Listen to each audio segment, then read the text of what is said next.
সকাল সকাল নানি নাতিনের জন্য এক পাতিল দুধ নিয়ে আসছে। এখানে 5 কেজি আছে।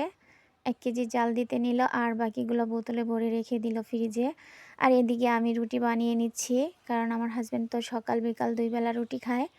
তো মা আমার হাতে হাতে কাজ করে দিচ্ছে, কারণ মার এখন বয়স হয়ে গেছে। আগে বেশি একটা চুলার পাড় আসতাম না, এমনিতেই মাকে অন্য অন্য টুকিটাকি কাজ করে দিতাম। আর এখন এসে মায়ের সাথে হাতে হাতে কাজ করি। আর এখানে আমাদের মোটর ফিট করা হচ্ছে। লেবাররা কাজে লেগে পড়েছে আর মা এখানে লেবারদের জন্য খিচুড়ি, মানে এটা গরুর মাংস দিয়ে পাতলা খিচুড়ি রান্না হচ্ছে। তো এখন লেবাররা খাবে।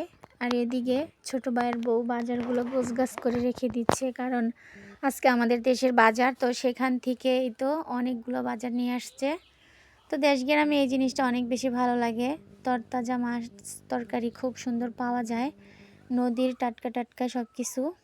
আসসালামু আলাইকুম গাইস, দেশ এবং দেশের বাইরে যে যেখান থেকে ভিডিওটি দেখছেন, আশা করি সবাই ভালো আছেন, সুস্থ আছেন, পরিবার নিয়ে আলহামদুলিল্লাহ আমিও বেশ ভালো আছি।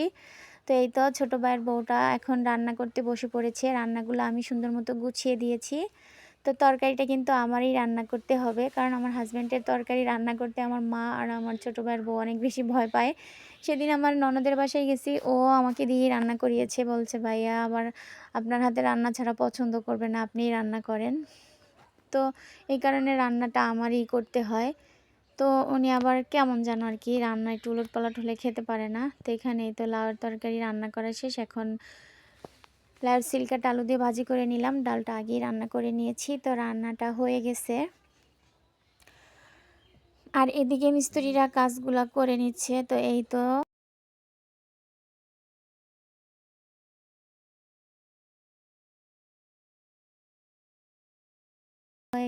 হইতেছে এখানে। তারপরে আমি গোসল টোসল করে কাপড় চোপড়গুলো নেড়ে দিলাম। তারপরে এখন খাওয়া দাওয়া করব। তো ভিডিওটা আজকের মতো এই পর্যন্তই ছিল। সবাই ভালো থাকবেন, সুস্থ থাকবেন। আল্লাহ হাফেজ।